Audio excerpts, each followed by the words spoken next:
बच्चों, आज हम जानेंगे कि प्रकाश संश्लेषण क्या होता है और ये श्वसन क्रिया से किस तरह से भिन्न है। और श्वसन क्रिया क्या होती है और प्रकाश संश्लेषण क्या होता है। तो बच्चों, क्या आप जानते हैं कि पौधे भी हमारी तरह सांस लेते हैं, वे भी हमारी तरह ऑक्सीजन लेते हैं और कार्बन डाइऑक्साइड छोड़ते हैं। लेकिन कुछ बच्चों को ये गलतफहमी है कि पेड़ पौधे सांस लेते समय कार्बन डाइऑक्साइड लेते हैं और ऑक्सीजन छोड़ते हैं। ये सरासर गलत है। एक्चुअली होता क्या है कि पेड़ पौधे कार्बन डाइऑक्साइड लेते हैं, ऑक्सीजन छोड़ते हैं, लेकिन श्वसन की क्रिया में नहीं, बल्कि प्रकाश संश्लेषण की क्रिया में। प्रकाश संश्लेषण क्या है ये हम जानते हैं। एक्चुअली होता क्या है कि पेड़ पौधे अपना भोजन बनाते हैं।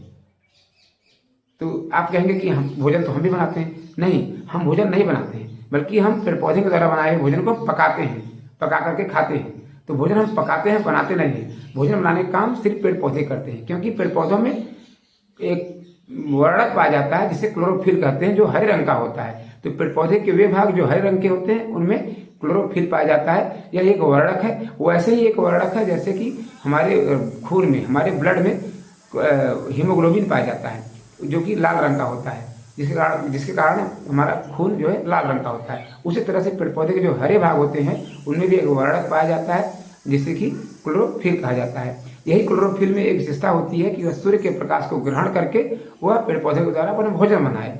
तो होता क्या है कि सूर्य के प्रकाश को ग्रहण करके ये क्लोरोफिल वह वायुमंडल से कार्बन डाइऑक्साइड लेकर के और मृदा से जल लेकर के वह भोजन के रूप में ग्लूकोज बनाता है, जिसे भोजन कहते हैं उनका। और इसी प्रक्रिया को प्रकाश संश्लेषण कहा जाता है। तो कार्बन डाइऑक्साइड और जल को लेकर के पेड़ पौधे जो भोजन बनाते हैं, भोजन बनाने की इसी प्रक्रिया को प्रकाश संश्लेषण कहा जाता है। तो ये जो भोजन पेड़ पौधे बनाते हैं, ये इसका इस्तेमाल वे खुद खाने में करते हैं। इसके अलावा जो बच जाता है वह भंडारण कर देते हैं अपने विभिन्न अंगों में, जैसे कि किसी पौधे के फलों में कर देते हैं, तो किसी पौधे के जिसमें फल नहीं पाया जाता है तने में कर देते हैं, तो किसी के पौधे के पत्तियों में कर देते हैं, किसी के पौधे के जड़ों में कर देते हैं। तो इस तरह से भोजन का भंडारण हो जाता है और यही भंडारित हुए भोजन को फिर हम मनुष्य उसका खाने में इस्तेमाल करते हैं। मनुष्य भी करते हैं और जानवर भी करते हैं, खाने में इस्तेमाल करते हैं। तो चूंकि हम खाना इसलिए खाते हैं ताकि हमको ऊर्जा मिल सके, लेकिन ऊर्जा मिलने के लिए श्वसन की क्रिया बहुत जरूरी होती है, जिसे हम सांस लेना कहते हैं।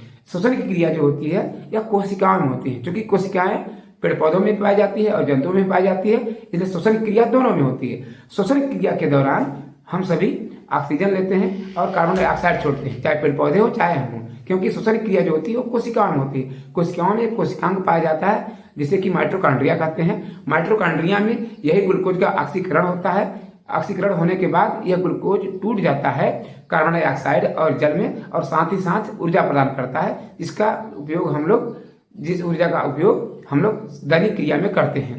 तो जो कि पेड़ पौधे भी इसी इस्तेमाल करते हैं और इसी कारण जीवित रहते हैं और आगे बढ़ते हैं। तो बच्चों, इस तरह से श्वसन क्रिया जो होती है वह प्रकाश संश्लेषण से बिल्कुल भिन्न होती है। तो पेड़ पौधों में क्या होता है कि श्वसन की क्रिया भी करते हैं और प्रकाश संश्लेषण की क्रिया भी करते हैं। इसलिए प्रकाश संश्लेषण की क्रिया के दौरान यह ऑक्सीजन को निकालते हैं और प्रकाश संश्लेषण की क्रिया में ये ऑक्सीजन को ग्रहण करते हैं और कार्बन डाइऑक्साइड छोड़ते हैं। जबकि श्वसन क्रिया में इसके जस्ट उल्टा होता है, कार्बन डाइऑक्साइड को छोड़ते हैं और ऑक्सीजन ग्रहण करते हैं। पेड़ पौधों में ये दोनों क्रियाएं होती हैं, जबकि मनुष्य में सिर्फ एक क्रिया होती है, श्वसन क्रिया होती है।